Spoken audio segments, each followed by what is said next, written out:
pessoal, boa noite. Eu sou o professor Pedro Barroso. Sou professor de oratória, escritor e palestrante. Todas as segundas estaremos aqui, das 18 às 19 horas. Um programa importante para você e para a cidadania, que é Cidadania, Direitos e Deveres. Aqui, a gente não deixa você sentado à beira do caminho sem nenhuma resposta. Claro, já temos perguntas feitas que as pessoas nos enviaram, mas você poderá também tirar suas dúvidas por aqui. Nós mandamos a live, mandamos o nosso contato, aí você pode perguntar aí no chat, fazer pergunta pelo WhatsApp, pelo Facebook, que a gente lhe responde tranquilamente. Hoje é São João, claro, mas a gente não abre mão de servir a cidadania. Estou aqui ao lado da doutora Lia Barroso, que é advogada, minha esposa, e a gente está nessa jornada realmente há muito tempo lutando para que o direito e a cidadania seja respeitada, ou o direito seja também respeitado. Certo? Então vamos lá. Doutora Lia Barroso, suas considerações iniciais. Boa noite, ouvintes. Boa noite àqueles que estão nos assistindo. É um prazer grande estar aqui pela primeira vez neste programa. Importante, muito importante, porque, como bem colocou Pedro, se estiver ao nosso alcance colaborar com a cidadania, a gente tem que fazer sempre o possível para que isso aconteça. E estou aqui com este propósito de servir também a cidadania, dando as respostas, tirando as dúvidas das pessoas que as têm, porque, infelizmente, todo mundo tem dúvida em todos os ramos do conhecimento, não somente do direito, mas, para mim, responderei no ramo do direito. Ok. Mas, independente do ramo do direito, a doutora Lia tem uma trajetória muito grande, uma história famosa, fantástica, que é um exemplo para muitas jovens, muitos jovens. No caso, nós temos uma pergunta feita pelo nosso seguidor, que é sobre contrato de namoro. Para mim é uma surpresa. Ou não sei se pode existir um contrato de namoro. Por exemplo, Gui namora com Emily. Estão nos ajudando aqui na parte técnica, porque faz todo o trabalho técnico de bastidor. Então, digamos que seja Emily que esteja perguntando. Né? Bom, o que é contrato de namoro? Eu posso fazer um contrato de namoro, doutora Lia Barroso? Pode? Pode fazer o contrato de namoro? Pode sim. O contrato, contanto que ele tenha um objeto lícito, qualquer coisa pode ser contratada entre as partes, contanto que seja um objeto lícito, não é proibido pela lei, é possível sim. Hoje, na nossa atualidade, o contrato de namoro já está assim, já não era muito comum. E agora ainda mais ele está, eu acredito, quase que em completo desuso. Mas de qualquer sorte, eu vou fazer aqui alguns esclarecimentos. O contrato de namoro deverá, em havendo, ocorrer entre duas pessoas maiores e capazes que queiram estabelecer regras a respeito de uma convivência que não é com a finalidade de união estável, diferente, portanto, da união estável. E nesse caso aí, o que é que acontece? Nas regras, nas cláusulas contratuais desse contrato de namoro, se colocaria o que vai fazer um, o que vai fazer outro, a obrigação de um, a obrigação de outro, vai qualificá-los inicialmente, um e outro, um contrato como qualquer outro contrato. Agora dispondo sobre as regras de convivência entre essas duas pessoas. Detalhe, porque um contrato de namoro estabelecido, devidamente firmado, assinado entre as partes, com testemunha, é necessário que qualquer contrato também seja firmado por duas testemunhas que sirvam como testemunha deste contrato, porque a lei exige essa formalidade.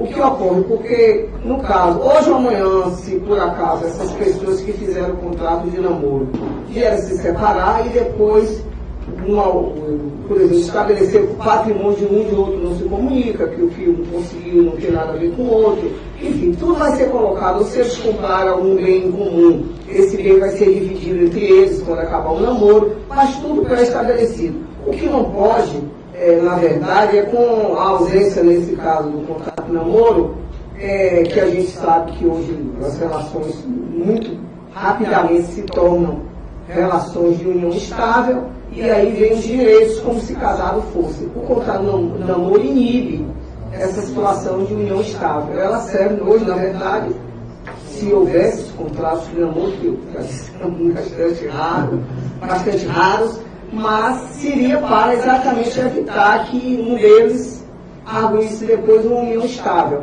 Porque tudo que vai acontecer entre eles, do ponto de vista da convivência, ou até mesmo patrimonial que eles queiram colocar, enfim, alguma penalidade, tudo pode ser colocado, claro que obedecendo os limites da lei. Será colocado esse contrato e adiante não pode nenhum nem outro alegar ao união estável dizer que eles viveram com a intenção de constituir uma família e etc e tal, como se marido e mulher fossem. Nesse caso não dá para alegar a união estável havendo de forma preliminar este contrato de namoro. Porque no caso aí eu tenho ouvido muito que a moça, digamos que a nubente, a noiva, a namorada, começa a guardar o dinheirinho para fazer o buffet, para fazer a festa, para alugar o salão. Então ela começa a fantasiar, criar expectativas normais dentro da sociedade que a gente vive, que toda, eu não diria toda, mas 95% das mulheres querem se casar. Normal. Os homens também. Os homens também, né? Mas tem muito homem que sai da carreira. Quando a moça diz assim, olha, eu quero me casar, aí o cara no outro dia some, não vem mais. Suma logo, porque isso não serve mesmo. Certo? Mas aí o que é que ocorre? O que é que a gente deve fazer? Neste caso aí, ela não fez o contrato. Esse contrato é por escrito, né? Não, o contrato aí é contrato escrito. Então, neste caso aí, o contrato verbal não existe. O contrato verbal é com relação à materialidade. Por exemplo, um contrato de locação, ele deve ser escrito, mas ele pode ser verbal. Por quê? Porque se a pessoa está morando no imóvel, paga lá o aluguel todo mês, esse contrato é um contrato verbal, mas tem todas as características do contrato. Um é locador, outro é locatário, um recebe, outro paga o aluguel, então sim, mas no caso de contrato de namoro verbal não, porque seria o próprio namoro, não precisaria de contrato. Né? Então, mas aí essa moça que foi engabelada, enrolada, coitadinha, pelo rapaz, esse vampiro da meia-noite, que some, né? Aí ela teve toda a expectativa, ela fez tudo e aquilo o cara some. E como diz vulgarmente, se picou. Aí o que é que ocorre? Ela pode entrar com ação? Olha, veja bem, essa situação é muito complexa, porque, principalmente, falando agora dos dias atuais, da modernidade, da nossa sociedade líquida, como já dizia o Bauman, que nós vivemos nessa sociedade líquida, a sorte já se foi há muito tempo, então, nessa sociedade que tudo é muito transitório, muito efêmero, muito rápido, enfim. Então, alguém namora e depois termina, a não ser que haja um fato extraordinário que leve, no caso, a possibilidade de se requerer até uma indenização, mas precisa ter um formato bem diferente. Normalmente as relações se estabelecem e se separam, se rompem, sem dar brecha à indenização. A verdade é essa. Agora, por exemplo, se marcou, se criou toda uma circunstância de casamento, e depois, por exemplo, descobre que ele é casado, aí a indenização é certa. Ou também, que ele era noivo em outra cidade, fez o mesmo com outro em outro lugar. Porque tem camaradas que fazem isso, mas né? claro que aí chega aí tem uma namorada, é casada em Muniz Ferreira. Aqui não, que é muito pertinho. É casado em Muniz Ferreira, eu conheço um rapaz chamado Juarez. Tá, né? É casado em Valença e tem namorado em Santo Antônio. Ave Maria, quer complicar a vida do rapaz. Não, mas o Juarez é muito aberto, ninguém sabe quem é o Juarez. Sim, seja qual for o Juarez. Certo. Eu conheço um Juarez que é casado em Valença, certo? E a namorada de Santo Antônio, deixa eu o que falar aqui, acontece? com relação a isso, essas relações civis, que são todas regulamentadas, não só pelo próprio texto legal, mas vem a jurisprudência, enfim, a própria doutrina que orienta, enfim, os princípios gerais de direito. O que é que acontece? Se o cara noiva com uma aqui, noiva com outra acolá, e engana as duas, eu entendo, nesse caso aí, caberia sim uma ação de indenização contra essa pessoa que abusou da boa-fé da outra. Porque o princípio da boa-fé, a boa-fé é um princípio muito forte, muito importante no direito. Se você está namorando com alguém, não tem um contrato, mas está namorando na expectativa, porque noivado hoje já praticamente não existe. É uma coisa também que está fora de moda, infelizmente. O que está na moda hoje? Não, namora, marca o casamento e casa, não tem mais noivado. O que está lá? É muito raro. Ô Gui, o que está na moda? Fale alto, só de falar, diga o que está na moda hoje. Depois eu vou. Hein? Pô, casamento direto. Direto. Ligação direta na tomada. É. Não tem mais. Não tem Você vai fazer isso? Sim. Vai, né? Tá vendo? O jovem é assim que age. Essa é. Rapaz, ele me abriu um sorriso ali agora. Rapaz, você sabia que a viagem grande aqui ele fez? Interessante, ele fez uma viagem ali. Eu disse assim, Emily, olha, eu estou esperando um grande poeta, um cordelista, um jurista, um oficial de justiça. Ele nasceu na antiga Engenho Velho, depois Ouro Branco, atual Horolândia. Aí, depois Jacobina, aí ele disse assim, é perto de Itaparica.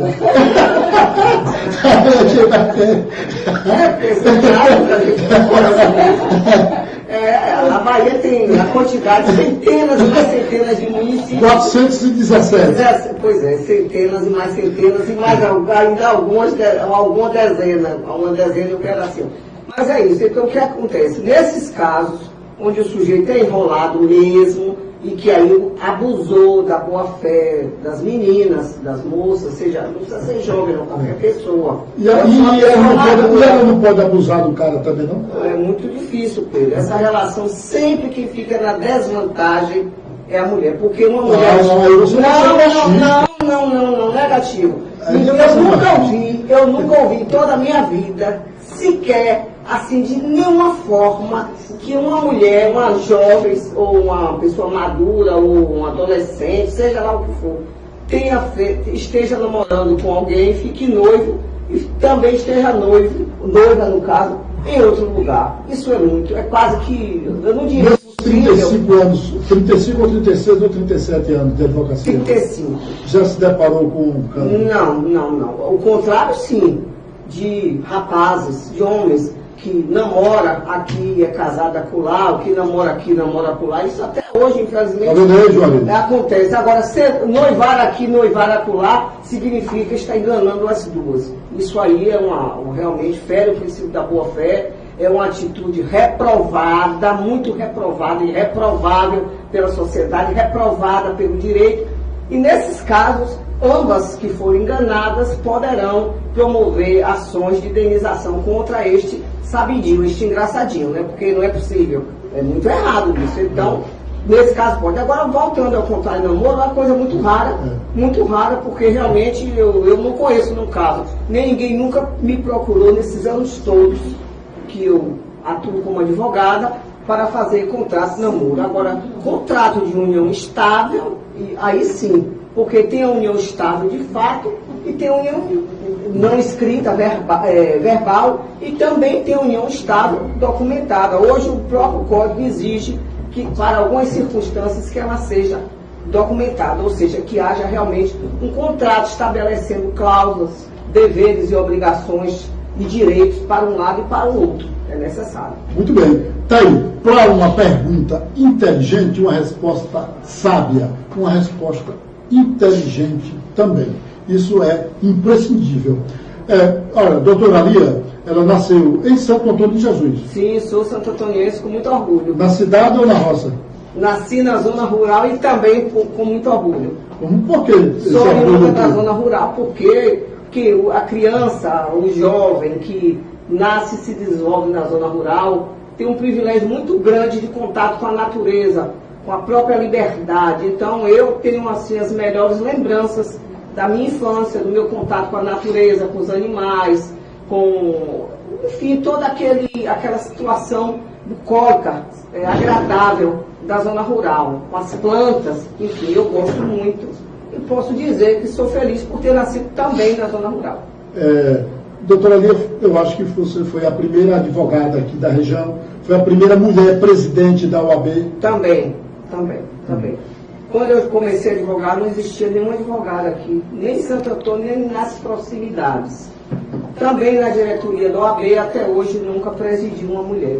Participa da diretoria, são membros da diretoria, inclusive na minha diretoria existiam 2 mulheres, que eu coloquei, minhas parceiras, companheiras de diretoria, mas na presidência mesmo, nunca houve uma presidente de OAB em Santo Antônio de Jesus, na subseção, como também no estado da Bahia, até hoje, só homens, infelizmente. A ação abarcava, eu acho que uns 30 municípios. 27 municípios. Cidades, né? A subseção de Santo Antônio. Hoje ela reduziu porque com a criação da subseção de Cruz das Almas, muitas cidades que pertenciam a Santo Antônio de Jesus, faziam parte da subseção de Santo Antônio de Jesus, se deslocaram e hoje integram a subseção de Cruz das Almas. Muito bom, inclusive uma subseção jovem, muito bem organizada. O presidente lá, o doutor Marcelo Relame, é uma pessoa maravilhosa. Primeira qualidade. Conduzindo muito bem a subseção de lá, é um colega maravilhoso. Doutora Lia, um grande advogado e um grande dirigente. Você estudou na Universidade Católica, na SAL, onde foi? Não, eu estudei na Universidade Federal da Bahia, na Faculdade de Direito da Universidade Federal da Bahia, da UFBA. E sempre estudou escola pública ou não? Sempre. Eu fiz o ginásio no Colégio Estadual Francisco da Conceição Menezes, estadual, famoso, está aqui até hoje, também gosto muito, tenho boas lembranças de lá. Eu fiz o ginásio lá e o científico, que é diferente de hoje, hoje mudou tudo. A grade curricular, as nomenclaturas da educação estão mudadas, mas na minha época era assim. Primário, ginásio, depois concluí o ginásio, aí ia para fazer o magistério, ou contabilidade, o curso técnico, ou então científico. Eu preferi fazer o científico, porque eu queria fazer direito e, portanto, fui estudar em outra escola pública, que é o Colégio Estadual da Bahia. O Colégio Central. O Central. Colégio Central. Conhecido como então, Colégio Central. Você estudou sempre em escola pública? Sempre. E vinha da roça de quê? De carro, de ônibus, porque os ônibus, hoje, os carros pegam os alunos até na cama. Pega na cama, tira da cama e já coloca no ônibus. Hoje, sobre esse aspecto, as coisas estão mais fáceis. Na minha época não existia nada disso, quem quisesse que virasse.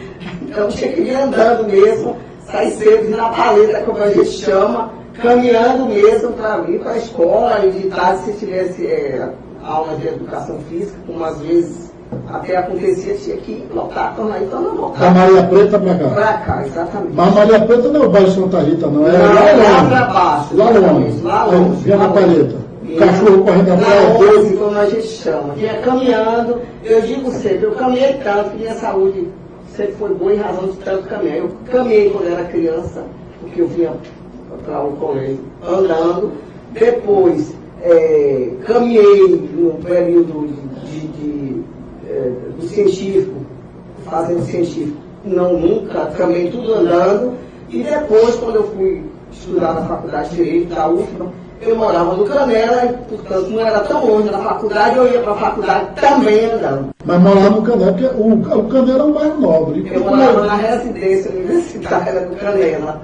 E aí ficava perto, caminhava ali, passava ali pelo Hospital das Clínicas, a gente ia, descia, passava pela Escola de Comunicação e tal, ou então pela de Odontologia, descia o vale, atravessava aquele viaduto, estava na Faculdade de Direito. Então eu fazia esse percurso todo andando. Então, peguei muito pouco transporte na minha vida, porque o que dava para andar, eu andei. Quase sempre eu ia para a faculdade 100% andando. Podia estar chovendo, podia não estar, sempre, até porque não tinha transporte. De onde eu estava, não tinha como. Teria que fazer um rodeio imenso, passar pelo corredor da Vitória todo, depois pela Praça, Ave Maria, uma distância monstruosa. E aí, por dia, caminhando, era questão de 10 minutos que eu estava na faculdade, caminhando mesmo, e era muito bom caminhar. Mas você trabalhava na roça, ajudava seus pais? Quando eu era criança, eu ajudava, assim, toda criança ajuda os pais. Meu pai tinha casa de farinha, e a gente ajudava na casa de farinha, tinha roça, tinha criação de animais, e a gente ajudava. E criança, mesmo que o pai e mãe nem quiseram, a criança se mexe. E eu ajudava e gostava de ajudar, de participar. Uma coisa que me chama muita atenção. Da minha família, eu sou a irmã mais velha, eu sou a filha mais velha, sou eu mais duas, Helena, Maria Helena, esposa de Zé Beliche da Informac, e Celuca, que é a caçula das três. Nós somos 3 irmãs, as 3 nasceram e se criaram na roça. Agora, uma coisa que me chama a atenção muito na roça, é só para fazer um teste, você, claro que eu não estou desacreditando, mas aquele pessoal que pega, eu passo assim, vejo um bocado de feijão pendurado no telhado. Como é aquele negócio ali? Aquilo ali, o lavrador, é uma experiência, né, realmente, tipicamente na roça.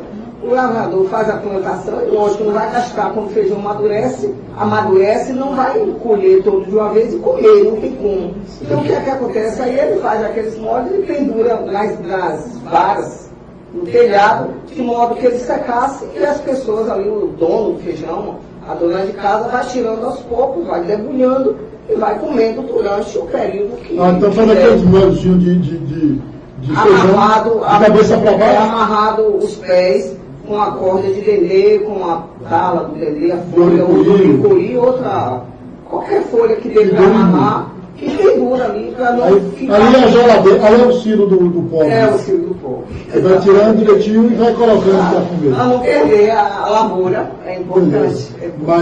Mas na feira, você mandava coisa para vender na feira? Não, eu que fazia isso aí era... Você mandava pimenta, porque menino colhe pimenta, manda vender pimenta, manda vender caju, manda não sei o quê. Eu não tinha atividade econômica. Atividade econômica, eu ajudava a minha família, assim, mas essa parte de vender, comprar, tudo que fazia os meus pais. Pronto. Temos uma pergunta. Qual é a pergunta? A pergunta é de Noé Costa. Ela falou assim, ó. Se um pai cede um espaço da casa para um de seus filhos morar, quando o mesmo passa boa parte da vida, mas infelizmente esse pai vem a óbito sem fazer um documento comprovando ter cedido o espaço para esse filho, e os outros acabam tirando-o da casa em que morava. Então, se faria necessário um documento por escrito ou não? O senhor entendeu a pergunta? Entendi. Você faça um resumo da pergunta para o ouvinte. Ah, tá. O ouvinte está perguntando. O ouvinte, o telespectador. O telespectador está perguntando que um dos filhos morando na casa do pai ou da mãe, um tempo prolongado, por exemplo, a casa tem uns quartos e o filho fica ocupando daqueles quartos. Por muito tempo. Depois de algum tempo, o pai ou a mãe, ou ambos morrem, e os outros irmãos o tira deste imóvel em razão de que o imóvel é comum e se precisaria de algo escrito. Olha, mesmo que tivesse algo escrito, aí é complicado, porque se só tem um imóvel e os filhos têm direitos sucessórios iguais, na verdade o fato do filho morar com o pai ou com a mãe é uma benese do pai ou da mãe com relação a esse filho. Também é bom porque o filho ali por perto é bom para o pai, bom para a mãe, principalmente se for idosa, etc. Mas isso não lhe dá direito a mais do que os outros herdeiros. Não dá. O imóvel que ficou, ou os imóveis que foram, se forem outros, estiverem vários, serão divididos igualitariamente entre todos os herdeiros, inclusive com relação a esse que morou com os pais na casa dos pais. No caso, porque tem filhos que ficam com os pais, cuida do pai, zela do pai, às vezes o pai e a mãe está idoso, velho, debilitado, com doenças. E aí pode acontecer que o pai não fez Aí ele teria que fazer um testamento. Não fez um testamento, e aí aqueles filhos desnaturados, porque são os filhos desnaturados, que somem, desaparecem. Quando o pai morre, é ele. Pois é, mas vão ter o mesmo direito. O que ocorre? Para que o pai pudesse privilegiar e reconhecer o trabalho, o esforço desse ou dessa filha, que ficou com ele ou com ela durante um longo período da sua vida, ou ajudou no período que estivesse doente, etc. Ele deveria fazer um testamento, porque qualquer pessoa pode testar até 50% dos seus bens para qualquer pessoa. filho ou não. Ou não. Não pode testar todo, porque quem tem filho... Mas a metade pode. A outra metade é chamada de legítima e não pode ser testada.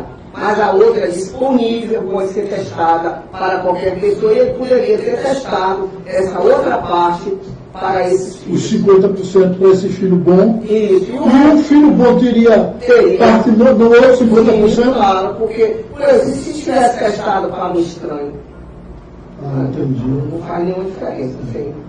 Muito E interessante. testando, esse 50% seria desse filho ou dessa filha, e o restante do patrimônio iria para o inventário e se faria aí na hora de apurar os bens deixados por falecido, mas se verificar a época do testamento e a época da sucessão, se aquele bem doado corresponde realmente só até os 50%, etc. Enfim, são muitas regras. Mas é possível sim. É possível. Óbvio. Isso nesse caso que o telespectador falou, que ficou muito tempo e o pai não disse nada escrito, infelizmente ele não terá nenhum direito a mais por isso. Não terá. Não terá? E no caso, tudo bem, aí eu vou já entrar dando uma de advogado do diabo. No caso desse filho, bom, ele não pode entrar com uso capião, não? Pedro, aí é que é. O uso capião, nesse caso de bem de família, nessa circunstância, eu poderia dizer que não não diria impossível, mas não é permitido mesmo pela legislação, porque ele estava ali apenas morando, ele não estava ali morando como dono. O ônibus, como a gente chama de dono, ele não tinha, porque a casa era o pai ou da mãe. Ele estava morando ali como um comodatário, uma outra relação. A não ser se, por exemplo, se o pai morreu, a mãe morreu, os filhos outros ficam muitos e muitos anos longe, e depois de passar 15, 20 anos essa pessoa morando neste lugar, esse herdeiro ficou sozinho, já morava, continuou morando, após a morte dos pais, se passarem muitos anos sem que nenhum herdeiro procure, é óbvio que aí ele pode pedir o capião. Mas aí tem que ver a situação, o tempo, a circunstância, tem regra a ser cumprida. Mas assim, vamos dizer assim, imediato tem mais direito, ou pedir o capião tem mais direito que os demais herdeiros, não. Porque se o pai ou a mãe tivesse a intenção de beneficiar, teria feito um testamento. Beleza. Gui, você tem aquela música aí, Filho do Dono? Tem. Vamos ver como é que fica? Antes você posso ler outra pergunta aqui, gente? Pronto, antes da música Filho do Dono, vem cá, você quer vir aqui perguntar ou quer perguntar daí? Quer perguntar primeiro? Pronto. Quer ir no internauta? O pessoal está ouvindo aí, tá ouvindo aí, o internauta, está ouvindo aí a pergunta de Emily? Pode perguntar, Emily. Vamos lá, o internauta que preferiu não ser identificada, ela falou assim, perguntou assim: que legal conhecer a trajetória de vida da doutora Lia. Quem foi o principal incentivador da entrada dela na universidade? Para a senhora responder. Qual foi o principal incentivador da entrada da senhora na universidade? Vou responder. Eu mesmo. Vou contar aqui uma coisa para vocês que estão aqui nos assistindo. Eu desde pequena queria ser advogada. Pequena, muito pequena, morava na roça. Depois que cresceu, se tornou. Morava na roça. Pouco, né? Foi que nada, eu tenho 1,50 m e um pouquinho só, bem pequena. O que é que acontece? Então eu tinha assim, acho que escutando rádio, eu tive alguma forma que eu me identifiquei com a advocacia. Então quando eu já fui para o ginásio, eu já tinha essa intenção, eu já dizia aos meus professores, aos meus colegas aqui no Colégio Estadual, Santo Antônio Jesus Francisco, da Conceição Menezes, que eu queria ser advogada, não, que eu ia ser advogada. Eu sempre disse, eu vou ser advogada, por isso eu fiz magistério. Eu não queria ser professora. Eu amo os professores, admiro, respeito, mas eu não queria ser professora. Meu dom não era ensinar, eu queria ser advogada mesmo. Então o que acontece? Quando eu terminei o ginásio, eu fui para Salvador trabalhar durante o dia, estudar à noite no Central para fazer o científico, para fazer vestibular para Direito, como fiz na Católica, fiz na Federal, passei em ambas. Lógico, fiquei na Federal, porque a Católica era paga, não tinha dinheiro e a coisa... E a Federal é outro... E além do mais, era gratuita. Para mim, foi, como diz aqui nesse jargão aí popular, a sopa no mel, que eu não sei o que dizem, mas a sopa no mel. Então, eu fui para estudar na Faculdade de Direito, federal, enfim. E respondendo aqui ao internauta, essa decisão foi minha mesmo, pela minha circunstância. Por quê? Primeiro, porque alguma coisa me despertou sobre o direito. E eu sempre achei maravilhoso. Amei, eu sempre amava e amo até hoje o direito. Segundo, pela minha circunstância social. Eu era uma menina muito pobre, filha mais velha das 3, meu pai, quando faleceu, tinha apenas 12 anos. Então a gente ficou totalmente desamparada. Então, para mim, era tudo ou nada. Ou eu estudava, ou eu estava perdida. Ficar na roça, porque eu amo a roça, mas não para trabalhar dentro da roça, que eu sei que é muito difícil. Eu conhecia a experiência, sabia que era muito dura. Então eu não queria ficar na roça, eu queria estudar, eu queria alçar voos por aí. E foi o que eu fiz. Eu decidi fazer direito e fiz, estudei, tudo que eu planejei deu certo. Fiz vestibular, passei primeiro, fui estudar na UF, eu nunca perdi um semestre. Fui, modéstia à parte, muito boa aluna, terminei a graduação, fiz mestrado, já grávida, estava com o meu segundo filho, nosso segundo filho, eu me formei grávida do meu filho Aquiles, e mesmo assim fiz o mestrado, me submeti ao mestrado de Direito Econômico, era super concorrido, consegui passar, e ainda fiz o mestrado e já tinha um filho, Abílio, Aquiles do segundo, e o mestrado eu tive mais 2, completaram os 4. Agora vocês imaginam que doidice. Mas deu tudo certo. Siga esse caminho, viu? Siga esse caminho, essa trajetória. Não caia nessa, não. Precisa se desdobrar demais. Foi assim, eu não me vou dar certo um caso. Eu não faço isso, não. Joana está dizendo assim, ó. Grande presença da doutora Lia Barroso no programa. Maria de Jesus está dando boa noite a vocês. Adelson está dizendo, já estou na expectativa de mais uma brilhante apresentação do mestre Pedro e doutora Lia Barroso. Vanzinho Santos está dizendo, boa noite.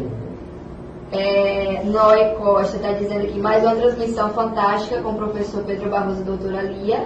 Vanzinho, mais uma vez, colocou um comentário dizendo, doutor Pedro, estou lendo o livro que o senhor me prestou. Karen está dizendo aqui, parabéns, doutora Lia e doutor Pedro, grandes juristas. E uma infinidade de pessoas aqui falando, dando boa noite a vocês e parabenizando o trabalho, né? Muito bem, boa noite a todos que estão nos dando boa noite. É uma grande satisfação saber que estamos sendo ouvidos e vistos, que é muito importante. E para mim o contato não só com as pessoas ligadas ao direito, mas a comunidade como um todo. Eu digo assim, comunidade é mesmo comunidade, todo, seja ele rico, pobre, culto ou não culto, da cidade ou do campo, enfim, eu gosto muito de lidar com gente, muito mesmo. Fico muito feliz de ter esse feedback dessas pessoas. Obrigada aí, viu, turma? Legal. Realmente a gente Lia é uma grande guerreira, vindo da Maria Preta, da zona rural. Os pais com cultura bastante parca, semi-analfabetos. Semi-analfabetos. Né? E ficou órfão de pai aos 12 anos, cruel, é difícil. Muito difícil. Conseguir conquistar o que ela conquistou, passar na Universidade Federal da Bahia, passar no mestrado. Lia foi aluna do maior jurista brasileiro, no direito civil, Orlando Gomes, publicava as provas de Lia no Jornal à Tarde. Né? Então, ele já gostava. E Lia não tinha dinheiro para comprar livro, Lia copiava. Eu estudava era na biblioteca e a caneta e o papel, o caderninho aí era seguro, viu? Sentava na frente, nunca faltei uma aula, estudava o tempo todo, presente, anotava tudo, perguntava, sempre fui perguntadora, entendeu? Perguntava tudo. Os professores tinham boa vontade, porque percebe interesse do aluno, o professor também tem boa vontade. Então perguntava tudo. Tem professores da minha época, que já tem um certo tempo, eu já estou há 35 anos na militância da advocacia. Não, 35. Eu tenho professores vivos, eu posso citar aqui Thomas Bacelar, que é meu amigo até hoje, uma pessoa que eu gosto muito, professor de direito penal, e tem o de tributário, que foi prefeito de Salvador, Edivaldo Brito, que também está vivo. De vez em quando me encontro com ele e ele me reconhece como sua ex-aluna. Que maravilha. Edivaldo Brito, eu me lembro que ele tirou a nota superior, S. Nessa matéria tributário mesmo. Ele atirou. E o filho de ACM, Luiz Eduardo Magalhães, que era colega de turma do Lia, reprovava nessa matéria direto. Reprovava direto, não passava, né? Colocaram outro professor de direito. Abriram uma nova turma na UFBA, arrumaram um novo professor. Não passaria. Aí esse professor o aprovou e esse professor se transformou em desembargador. Bom, é interessante. Eu sei que Lia não gosta de dizer a idade, porque ela parece que tem 35 anos de idade e tal. Não, mas isso sabe? não é importante, Pedro. A idade, o que importa é a trajetória. A idade, eu não nego a minha idade, não preciso negar. Mas eu acho que você não tem 35 anos de advocacia, você tem? Não, eu tenho 35 de advocacia mesmo, 35. Agora eu fiz estágio, já perto de concluir a minha graduação, fiz 2 anos de estágio no Sindicato dos Comerciários em Salvador, que à época exigia, não tinha exame de ordem na minha época, você teria que fazer 2 anos de estágio num escritório de advocacia ou alguma entidade reconhecida pela OAB para poder obter a carteira, e assim eu fiz. Eu fiquei 2 anos fazendo estágio no Sindicato dos Comerciários e depois eu recebi a minha carteira. Fui, inclusive, orientada por Eurípides Cunha Brito, pai do colega que concorreu comigo, agora Eurípides Brito, que concorreu comigo. O pai dele foi? Foi meu orientador no sindicato. Interessante, né? E hoje era o pai dele, aquele senhor? Era o pai dele. Bacana. Vou contar aqui um episódio rápido. Eu dava aula no cursinho pré-vestibular em Salvador, no curso Itaguá. Fica em frente ao Teatro Castro Alves, na esquina. Eu dava aula pré-vestibular em 76, 77, mais ou menos. Eu era professor de cursinho pré-vestibular. E eu teve um desentendimento lá, não sei porquê. Eu coloquei na justiça o dono do curso. E ele foi o advogado. E ele não me cobrou os honorários, disse assim, olha, esse dinheiro é para você comprar o berço do seu filho. É porque eu estava grávida. Rapaz, eu sou assim, vou contar o filho dele, doutor Eurípides, esse episódio. Vou contar ele, porque eu gosto de agradecer bastante. Pois é, o pai dele foi meu orientador de estágio no Sindicato dos Trabalhadores do Comércio de Salvador. Ele perto do Relógio São Pedro. Isso, em frente ao Relógio São Pedro, exatamente ali. E foi aí que eu consegui depois receber a minha carteira de advogada. No caso aí, e hoje a doutora Lia, além de ter uma militância intensa, continua advogando para o sindicato também, né? Hoje eu advogo há 21 anos para o Sindicato dos Trabalhadores Rurais de Santo Antônio de Jesus.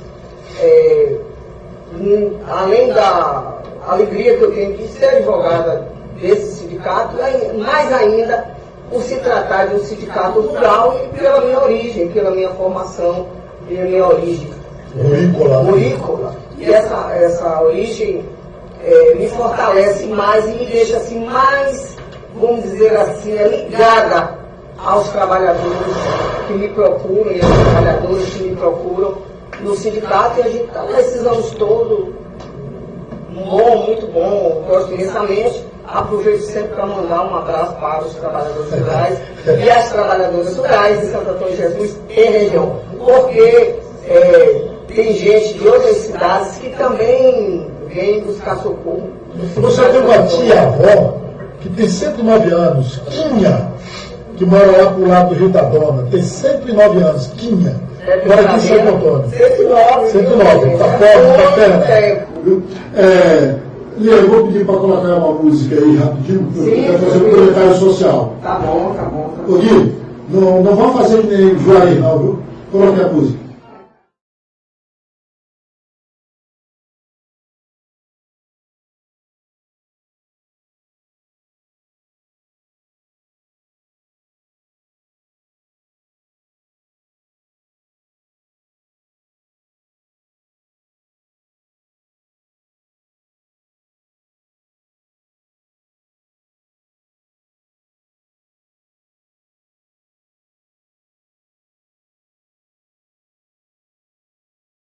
Beleza. Nesse mundo sem amor, desigualdade rima com hipocrisia. Pô, chora. Como é? Bota aí. Desigualdade rima com hipocrisia. Não tem verso nem poesia. Não tem verso nem poesia. Que console o cantador. E aí? E aí? Desigualdade não rima com hipocrisia ou rima? Rima. Entendi. Rima. Beleza. E rima mesmo? Claro. Então vamos ver, né? Gui, vamos ver, continuar para ver? Essa letra.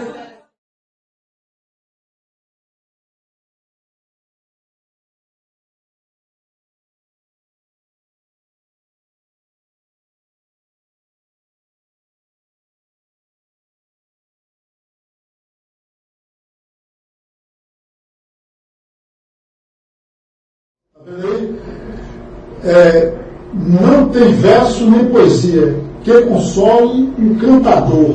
No olhar de uma criança, a humanidade fecha os olhos para não ver. Você fecha os olhos, doutora? Não, ao contrário, eu tenho uma sensibilidade muito grande com a questão social. Sempre tive e não fecho os olhos, muito pelo contrário, eu abro os olhos e se puder ajudar, ajuda. Aí falou de violência, televisão de fantasia e violência aumenta o crime, cresce a fome do poder. Houve um rapaz que tomou um tiro aqui em Santo Antônio, em frente à prefeitura. Eu não sei, a informação que eu tenho é muito absorta, solta, mas houve, agora no São João, foi ontem, hoje é o último dia de São João, foi ontem. Hoje é o dia, ontem foi a Gui, o cara tomou um tiro, ele tomou um tiro? Foi aparentemente, Tomou um tiro, parece que foi fatal. Sim. Não, 2 tiros. Está internado. Isso. À noite ou pelo dia? À noite. Que horror. Pronto. E pegaram o assassino. Está foragido. Está foragido. O suspeito. E o suspeito não sabe quem foi, alguém viu ele aqui, né? Tem testemunho. Tem testemunho. Disseram que foi um blogueiro famoso. Um blogueiro famoso. Misericórdia. Rapaz, vou te contar. A gente está dando nome a tanto energúmero, tanto paquidérmio, tanto comedor de capim, tanto animal. Olha, com todo respeito aos animais, porque os animais estão evoluindo. Né? E, doutora Adina, no caso aí, o cara atirou e evadiu-se. Certo? Né? E, doutora Adina, no caso aí, o cara atirou e evadiu-se. Certo? Ele responde? Claro. Isso basta ser a polícia localizá-lo, ele deverá ser preso e responder pelo seu ato, entendeu? Um crime, tentativa de homicídio. Se o rapaz morrer, vai ser homicídio. Mas se não morrer, vai ficar na tentativa, que é crime do mesmo jeito, um pouco menor, mas não deixa de ser crime. E o fato de ele ter evadido, ele poderá ser preso, se for localizado, o juiz pode decretar uma preventiva, pode decretar uma prisão temporária. Não significa que está livre logo da prisão, não. Ele pode ser preso. Pode decretar uma temporária? Ou preventiva, porque nesse caso vai ser, eu acredito, se ele realmente for capturado, ele vai receber de cara uma preventiva, porque ele está correndo da aplicação da lei penal e não está assumindo os atos dele. Se ele fugiu para Salvador? Seja lá quando for, quanta gente some por aí e é encontrada? A preventiva daqui serve para Salvador? Onde ele for localizado, ele vai ser trazido para aqui, no fórum onde ele cometeu o crime, que é Santo Antônio de Jesus, e ele vai responder aqui. Então, beleza. Quem decreta, no caso, a prisão é o juiz daqui. É o juiz daqui. É o juiz da Maracanã. O internauta aqui é se ele aparecer somente após 48 horas. Pois é, ele está livre do flagrante, mas não está livre da preventiva, de jeito nenhum. No caso desse, poderá ele se apresentar para advogado e o juiz não decretar, por algum motivo, isso depende da vida pregressa do cara, o grau de violência, como foi a pergunta? Ele se livra depois das 48 horas do flagrante? Depois das 48 horas. Não é nem o prazo não é esse, mas mesmo que ele se livre do flagrante e não seja preso em razão de flagrante, entretanto, ele pode ser preso por outras formas de prisão decretadas pelo juiz posteriormente. Uma prisão temporária, a prisão preventiva, que, a meu ver, neste caso, seria mais adequada em razão de que ele se correu. E também o que vai levar em consideração é a situação do crime, como ocorreu este crime. Se foi numa briga, se foi no calor da emoção, se houve uma violenta provocação da vítima, se não houve, se foi um crime fútil, se não foi. Essas circunstâncias, o juiz deve apreciá-las no momento de decretar ou não a preventiva. A gente não pode fazer uma análise aqui de jeito nenhum, seria prematuro e até irresponsável, porque a gente não conhece as circunstâncias. Sempre o homicídio, a tentativa de homicídio, são condutas extremamente reprováveis. Agora, mas a gente não sabe. Pois é. Viu uma festa armada. Já estava, como diz, mal intencionado. O cara está armado numa festa, no trânsito. Passou no trânsito. Foi, parece que foi uma briga no trânsito. Uma briga no Resultou nisso. Resultou nisso. E não é a primeira, não, infelizmente, não. Agora, tem gente querendo armar a população toda. Pois é. Agora imagine a população com R15, com escopeta, com 38, com tudo quanto é arma dentro do carro. Um trânsito de infernal, um bocado de gente maluca, cheia de corote na cabeça, cocaína, maconha, tudo quanto é coisa. Então é o seguinte, o cara está... gente violenta por natureza. Aí o que acontece? Ele está armado. Isso vai ser uma carnificina. Por isso eu digo logo aqui, viu, Pedro? Eu, pessoalmente, sou totalmente contrária ao porte de arma pela população. Não pode. A lei veio exatamente para tirar este horror do porte de arma, porque a quantidade de morte era grande à época e os riscos aumentam demais. E hoje, com a sociedade ainda, infelizmente, mais violenta, se coloca a arma na mão dessa gente, meu Deus do céu, vai ser uma carnificina. E mais um detalhe, a posse, inclusive, e o porte, ambos, posse e porte de arma. Fale dessa forma, olhando para ali, quero ver. Pois bem, a posse e o porte de arma, ambos, no meu entendimento, vão aumentar muito a criminalidade, e especialmente com relação às mulheres, porque homens violentos, armados em suas casas, a mulher, a maioria não sabe atirar, tem essa dificuldade. A gente não foi treinado para andar com a arma na mão. E não é esse o caminho.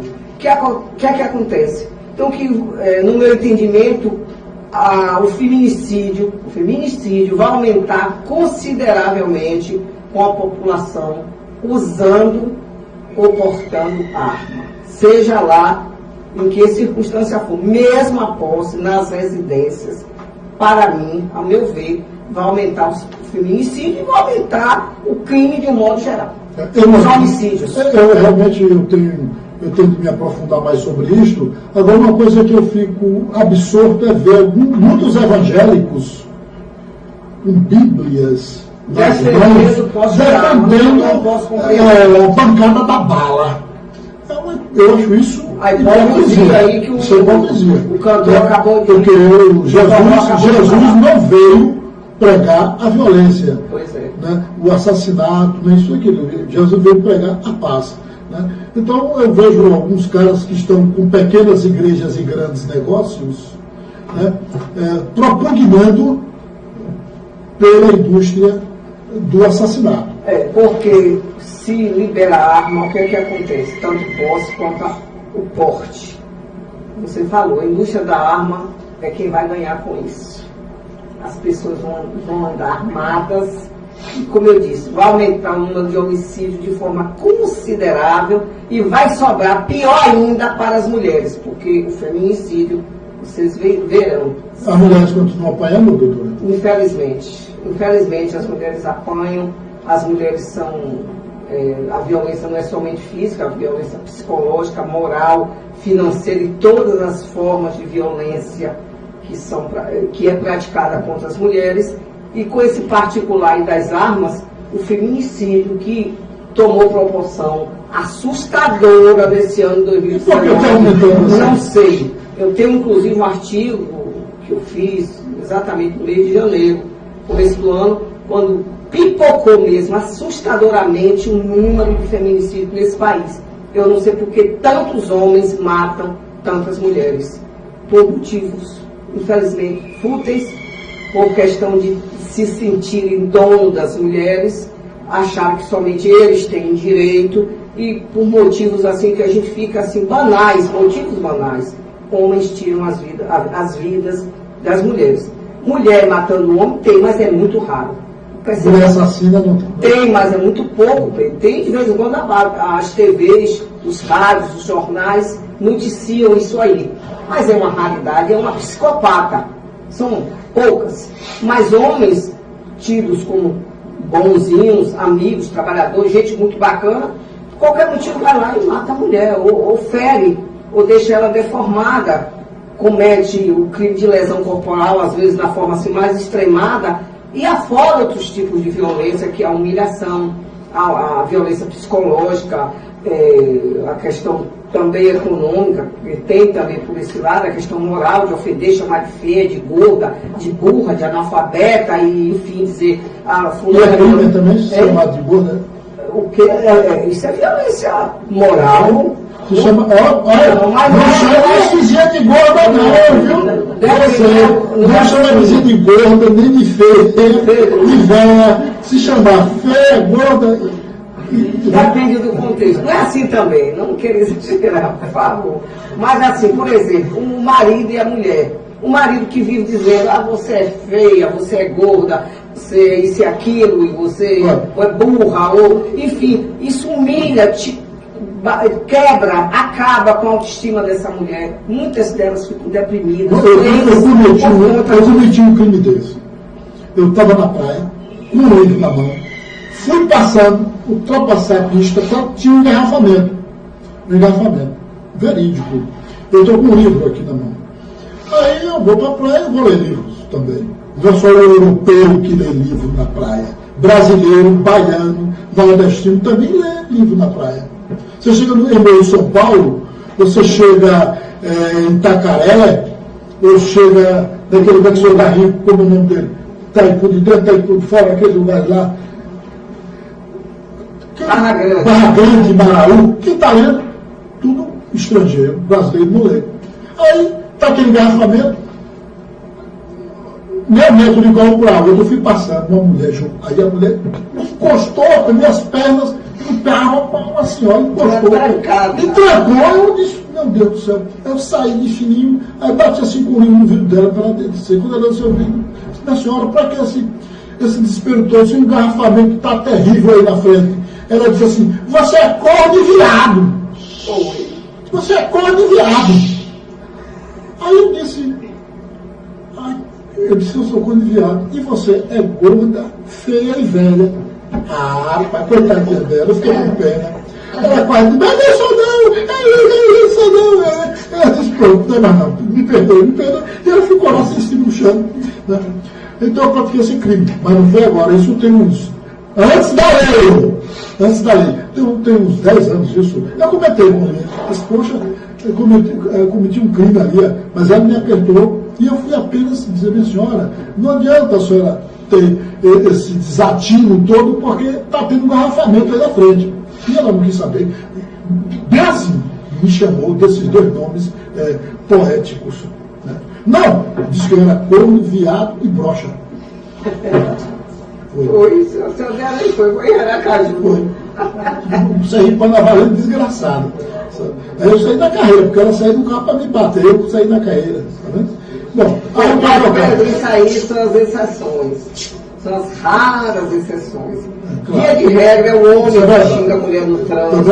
É o homem que não sabe dirigir, palavrão, enfim. Que manda dobrar à direita e é para dobrar para a esquerda. Pois é, assim não. Então o que eu estou falando aqui falando sério, essa relação é muito desigual ainda, e a gente não sabe por quanto tempo isso vai perdurar, essa violência, esse desrespeito muito grande dos homens para com as mulheres. Não são todos, é claro, tem muito homem direito, muito bacana, que respeita a sua companheira, respeita a sua irmã, a sua vizinha, uma pedestre, um colega de trabalho, enfim, tem uma noção de como devem ser as relações entre as pessoas.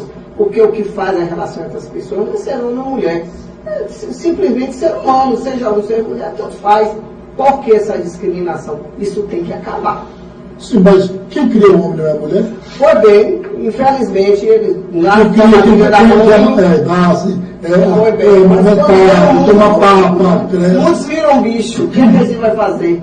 Infelizmente. É preciso. E eles também têm irmãs adiante, têm filhas, ou poderão ter filhas, mas não têm essa noção.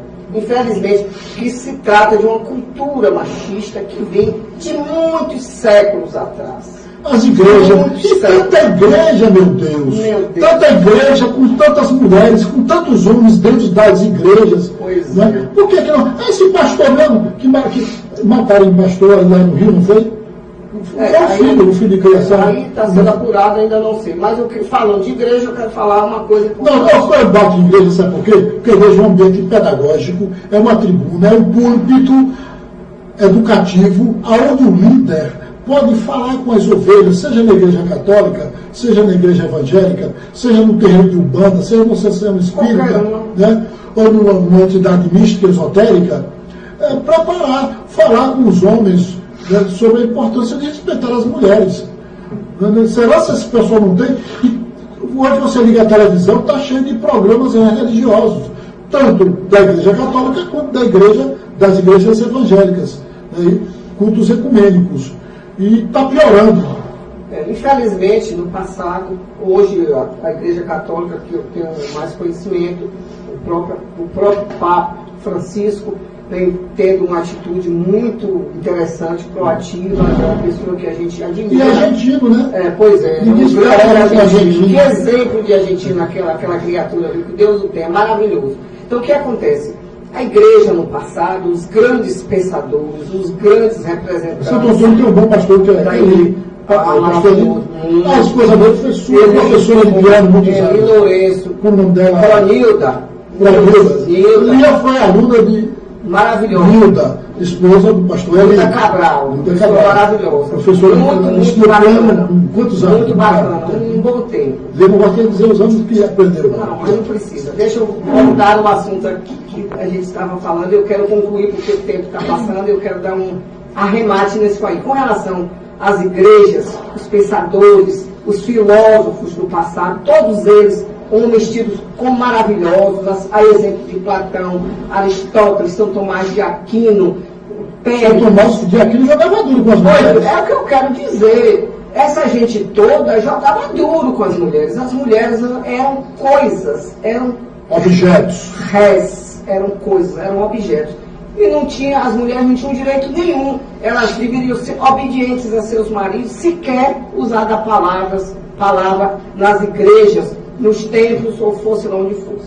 Desde a Grécia Antiga, passando por todas as outras civilizações, as antigas, as médias, as atuais, infelizmente a igreja teve um papel muito grande de discriminação para a mulher. Felizmente, de um certo tempo para cá, vem havendo uma abertura nesse sentido, uma mudança, eu diria até capitaneada pelo Papa Francisco e muitos outros padres, bispos e... Você pensou em ser freira? Você está falando do Papa Francisco? Não. É porque eu admiro a conduta dele, humanitária, uma conduta ideologicamente correta, politicamente correta, como religioso, como cidadão, como ser humano. Ele é uma pessoa que realmente é um exemplo, eu não posso deixar de falar. Não, eu nunca quis ser freira. Eu estudasse um período pequeno, do meu último ano de primária, eu fiz um colégio aqui em Santo Antônio, das Freiras, tenho muita admiração por elas. As irmãs Mercedárias do Brasil. Muito bem, pessoas maravilhosas, tenho muita admiração, mas eu nunca quis ser freira, não. Eu queria ser mesmo o que sou hoje, advogada. Legal, que bom. Emily, tem alguém mandando aí beijinhos? Me diga se tem beijinhos, viu? Muitos beijinhos. Beijinhos! Beijinhos, a falta é fã. Que bom, legal. O Genival Reis botou assim: Pastor Galinho, mandou um abraço. Raimunda colocou parabéns pelo programa. E a Delcia colocou também parabéns, doutora Lia Barroso. Muita gente parabenizando vocês. Sônia Ruth colocou parabéns, doutora Lia e doutor Pedro Barroso, amigos queridos, por informações importantes. Tem uma série de pessoas aqui que são fãs de vocês comentando. Aí você vai responder depois do que tem, né? Pastor Gaguinho. Gente boa. Legal. É isso aí. Pena que a gente já está chegando ao final do nosso programa, doutora Lia. Veja aí, só foi feita uma pergunta sobre o namoro. Vamos ver seguir e Emily, o que é que ele vai fazer esse negócio. Olha, não siga o exemplo de Juarez, certo? Não siga. Agora eu vou esquentar a viagem aqui. E ele me disse, rapaz!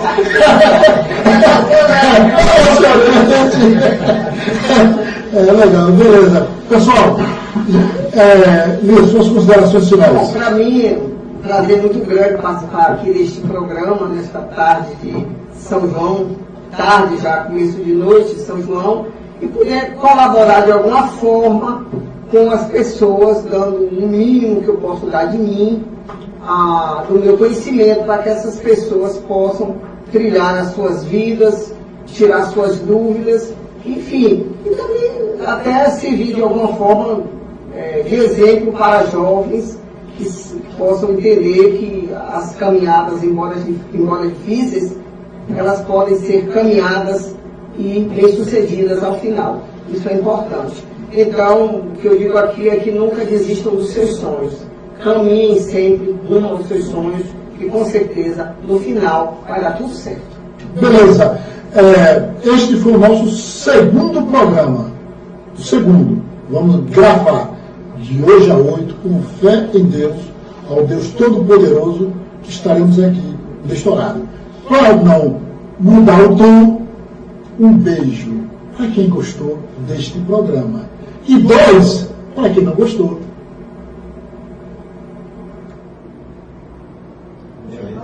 Porque tem um delayzinho, né?